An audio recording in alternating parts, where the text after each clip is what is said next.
Salut mes petits pragmas. À Toulouse, c'est la panique. Souvenez-vous, à Toulouse, c'est là où a commencé la révolte agricole, avec Jérôme Bail, etc., etc. Et comme la révolte agricole n'a pas l'air de s'éteindre, comme la grogne n'a pas l'air de s'apaiser, eh bien là, c'est branle-bas de combat. La préfecture demande à la grande distribution, voilà, il les convoque, on va s'arranger, il faut faire quelque chose, etc., etc. Tout le monde est en panique. Colère des agriculteurs à Toulouse, la grogne reprend. En fait, elle s'est jamais arrêtée en fait. En réalité, elle s'est jamais arrêtée. Ils l'ont toujours dit, on n'a pas obtenu ce qu'on voulait. La grogne reprend. Le préfet convoque la grande distribution. Autour de Toulouse, les agriculteurs en colère ont repris le chemin des mobilisations. Sur les routes du territoire, simple épiphénomène ou véritable prémisse d'une nouvelle vague de mobilisation. Et comme on l'a vu dans la vidéo de ce matin, on voit que ça se mobilise pour de vrai, hein. Il y a quelque chose qui se prépare en corrélation avec le salon de l'agriculture, hein. Le préfet d'Occitanie tente de contrôler ce nouveau pic de colère et vient de convoquer les acteurs de la grande distribution à propos de l'application de la loi Egalim. Les braises sont encore chaudes et le feu pourrait repartir à tout moment. Ça, je vous l'ai toujours dit, hein. Alors, en fait, le feu, il s'est jamais éteint. Il y a toujours les braises. Il suffit d'un coup de vent et puis ça repart. Et les braises étaient bien encore incandescentes, hein. Ça s'est vraiment pas arrêté, en fait, hein. Pas plus tard que jeudi 15 février, la ville de Montauban, Tarn-et-Garonne, a cru voir revenir, le temps d'une journée, les barrages d'agriculteurs en colère qui ont ralenti la France pendant près de 2 semaines tout récemment. Ils étaient quelques dizaines, sous forme de petits convois, à investir le centre-ville de la commune afin de maintenir la pression sur le gouvernement. Seulement, la nuit est passée et un autre rassemblement d'agriculteurs en colère a émergé. Encore plus proche de Toulouse, cette fois-ci, un convoi de tracteurs a débarqué sur l'autoroute A61 au point de pousser Vinci, son concessionnaire, à fermer la sortie au niveau de Villefranche de l'Oragé, au sud de Toulouse. Cela reprend car il n'y a que de la communication et que nous attendons toujours les faits. Et ça, le gouvernement, ils ont fait des belles promesses. On a vu que dès que les promesses ont été faites, l'Europe elle a dit non les gars, vous pouvez promettre ce que vous voulez dans votre pays, mais ici t'es en Europe en fait. Et puis nous on en a rien à foutre de ce que tu leur as promis. Il n'y a que de la communication et que nous attendons toujours les faits. D'accord, il y a des négociations au niveau européen qui vont prendre du temps. Nous en sommes conscients. Non, en fait, ils peuvent. Franchement, c'est pas que ça prend du temps, c'est qu'ils s'en foutent. Mais les problèmes franco-français, eux, sont toujours bien présents. Le GNR, gasoil non routier, est toujours taxé à 58% par exemple. Peste Jean-François Lamassé auprès de la Tribune, le président de la FDSEA Haute-Garonne. Quelques heures auparavant, le service des finances publiques de Toulouse a pourtant publié un communiqué pour rappeler l'ouverture anticipée depuis le début du mois de février du guichet pour bénéficier du remboursement de cette fiscalité. Bref, un millefeuille administratif à remplir si tu veux être défiscalisé de ton GNR. Pourquoi vous faites pas le truc que ça se fasse automatiquement ? Tu vas chercher ton GNR, il est défiscalisé. Non, là il faut que tu avances la somme, que tu remplisses un formulaire pour retoucher, qui te rembourse ce qu'ils ont pris en taxe. Puis si t'as pas rempli la bonne case, il faut que tu renvoies le dossier parce qu'ils ont oublié. C'est infernal, c'est infernal. Elle permet aux personnes morales ou physiques qui réalisent des travaux agricoles ou forestiers de bénéficier d'une avance de 50% sur leur remboursement partiel des taxes sur le GNR, calculé sur la base des achats réalisés en 2023, souligne l'entité départementale. Cette ouverture anticipée avait été promise par le Premier ministre Gabriel Attal lors de sa venue en Haute-Garonne le 26 janvier. Mais le chef du gouvernement s'était aussi engagé à annuler la hausse prévue et même à revenir à l'ancien système. Ce qu'attendent les agriculteurs désormais, à 8 jours de l'ouverture du prochain salon de l'agriculture qui s'annonce mouvementé. Des arrêtés modifiés du baratin pour la FDSEA. En plus des finances publiques, le préfet a également convoqué la presse jeudi 15 février, afin de dresser un état des lieux des réunions menées avec la profession agricole. L'enjeu ?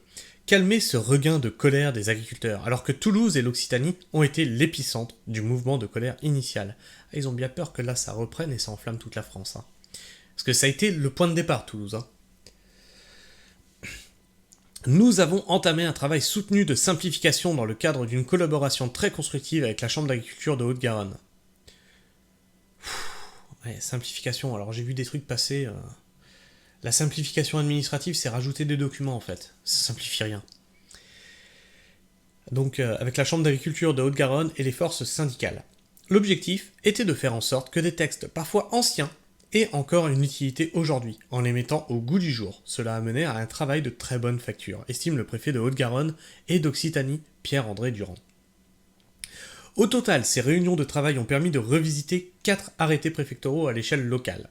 Si le premier concerne seulement la mise en place du dispositif d'urgence en cas d'alerte pollution dans l'air, l'autre prévoit des modalités de défrichement et de replantation. Par ailleurs, un de ces textes, revisité, encadrait l'emploi du feu pour le brûlage des déchets verts. Nous avions une réglementation plus restrictive que les Bouches-du-Rhône, département bien plus exposé que nous au risque d'incendie, justifie le préfet. Enfin, le dernier arrêté, en cours de stabilisation, concerne l'émission des bruits pour les populations environnantes. Alors, au niveau des déchets verts, il faut savoir que vous, en tant que particulier, vous n'avez pas le droit de brûler des déchets verts. Les agriculteurs, donc ça doit certainement dépendre des préfectures, on a le droit jusque, je crois que c'est le 15 mars, une connerie comme ça, de brûler nos déchets verts. Alors, qu'est-ce qu'on entend par déchets verts? C'est quand ils commencent à tailler toutes les haies pour après remettre les champs en culture. Donc tout ce bois-là, ils foutent le feu dedans, quoi. Ils font un tas, ils foutent le feu. Par contre, c'est soumis à plein de réglementations. Tu laisses pas un feu comme ça sans surveillance. Hein. Non, c'est très cadré. Les 4 arrêtés couvrent en réalité des champs d'action très larges et mettent fin à des problématiques vécues par les agriculteurs dans leur vie courante, estime le représentant de l'État. Pour autant, le travail n'est pas terminé. Des réunions avec les syndicats et la chambre consulaire agricole ont permis de faire remonter des dizaines de propositions de simplification des normes auprès du gouvernement. Un travail effectué par toutes les préfectures départementales. Et là, je pense que, vous voyez, c'est exactement dans ce genre de truc-là où on vous joue du pipeau. Parce que, ok, admettons que ce soit vrai. Mais pourquoi c'est mondial? Le mouvement agricole est mondial. C'est pas comme si c'était que régional à Toulouse. Non, ça a enflammé la France, ça a enflammé l'Allemagne, ça a enflammé l'Espagne, ça a enflammé l'Italie, ça a même enflammé l'Inde. Ce n'est pas local. Il y a un problème plus profond. La simplification de ces 4 arrêtés, ce n'est que du baratin. Nous, ce que nous voyons, c'est que nos revenus ne bougent pas. Et oui, ils ont toujours réclamé des prix, je le rappelle. Nous voulons des revenus. C'est nous qui produisons et nous crevons la dalle, réagit le président départemental de la FNSEA.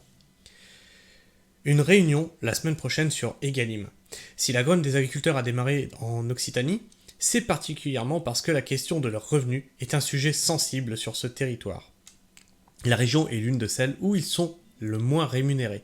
Selon l'INSEE et des données de 2021, le revenu agricole mensuel moyen des agriculteurs était de 765 € dans l'Ariège, 945 € dans l'Aude, 777 dans les Hautes-Pyrénées ou encore 1112 en Haute-Garonne, pour ne citer que ces exemples. Est-ce que vous arriveriez à vivre avec 765 €? Vous vous taperiez des semaines de 70 à 90 heures, des amplitudes horaires de malade, un travail physique pour gagner 765 €. Au bout d'un moment, c'est normal que ça commence à... que les nerfs y lâchent, quoi. Dans ce contexte, les services de la préfecture ont déjà enregistré 485 demandes d'aide de la part des éleveurs bovins en région, touchés par la maladie hémorragique épizootique, le fameux MHE, présenté comme la Covid de la vache. Rien que 169 dossiers ont été déposés dans le département des Hautes-Pyrénées, département français le plus touché par cette maladie. De plus, l'Occitanie devrait bénéficier d'un peu moins de la moitié de l'enveloppe de 80 millions € d'aide d'urgence pour répondre à la crise viticole. Selon les dires de Pierre-André Durand, ce dernier a aussi décidé d'organiser 2 réunions techniques dédiées à la loi Egalim et son application les 21 février à Montpellier et 22 février à Toulouse. Et c'est là qu'il y a un problème. C'est-à-dire que sur les 80 millions d'euros d'aide d'urgence, la moitié part dans cette région-là, pour les vignes. Et pour moi, pourquoi je dis c'est un problème? Parce que c'est un pansement en fait. On met un pansement sur une problématique. Il y a une hémorragie, et on est en train de mettre un pansement dessus. Quelle est la cause du problème viticole? C'est le dérèglement climatique, le changement climatique, le réchauffement climatique, appelez ça comme vous voulez. Mais la cause des problématiques est là. Tu pourras subventionner ce que tu veux, tant qu'il fera trop chaud, ben ils seront dans la merde. Tant qu'il y aura des problèmes de température, ils seront dans la merde. Donc là, il faut plutôt les accompagner vers d'autres types de cultures. Je sais pas, tu peux pas leur donner de l'argent comme ça de vitam aeternam. Il va falloir trouver quelque chose. Les distributeurs sont conviés à cette réunion, tout comme les agriculteurs, la DRAF et la DRET. Nous allons rappeler les règles, nous voulons veiller à la bonne application de la loi Egalim en Occitanie, qui protège les revenus des agriculteurs. Nous partagerons également avec eux les contrôles qui ont été menés et leurs conclusions, promet le préfet, qui ne souhaite pas partager pour le moment le nombre de contrôles réalisés. La grande distribution n'en a rien à faire d'Egalim, ces gens-là ne comprennent que la pression et ils vivent aisément sur notre dos depuis 40 ans. Et ça c'est clair, hein, un moyen très simple d'arrêter ça, vous affichez les bénéfices de tout le monde.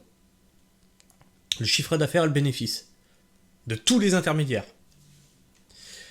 Si rien ne change, ce qui va se passer, c'est que nous allons bloquer les accès des supermarchés les vendredis et samedis jusqu'à ce qu'ils comprennent. Met en garde Jean-François Lamassé, qui n'attend rien de cette réunion technique avec les services de l'État. Et j'ai vu qu'il y avait déjà eu des actions nocturnes devant des grandes et moyennes surfaces.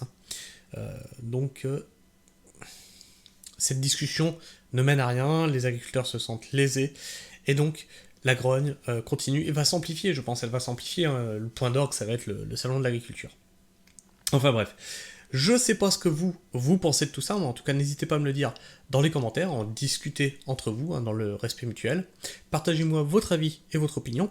Et puis, comme d'habitude, hein, quand je traite de cette révolte agricole, je suis forcément shadowban par la plateforme qui est YouTube. Donc je vous invite, si vous êtes encore là en fin de vidéo, à vous abonner. Ça me permettra d'être mieux référencé, plus visible hein, dans cet algorithme. Et d'activer la petite cloche. Alors là, la petite cloche, c'est pas pour les algorithmes, mais c'est totalement pour vous. C'est pour ne rater aucune de mes sorties vidéo. Enfin, si vous ne savez pas quoi mettre en commentaire, vous pouvez toujours me laisser un like pour me dire que vous avez apprécié la vidéo, ou un dislike pour me dire que je fais de la merde ou que ma trombine ne vous revient pas. C'est pas toujours facile de trouver de quoi commenter, donc vous pouvez vous exprimer à l'aide de ces pouces. En tout cas, moi, je vous fais la bise, prenez soin du sol et restez pragmatique. Ciao!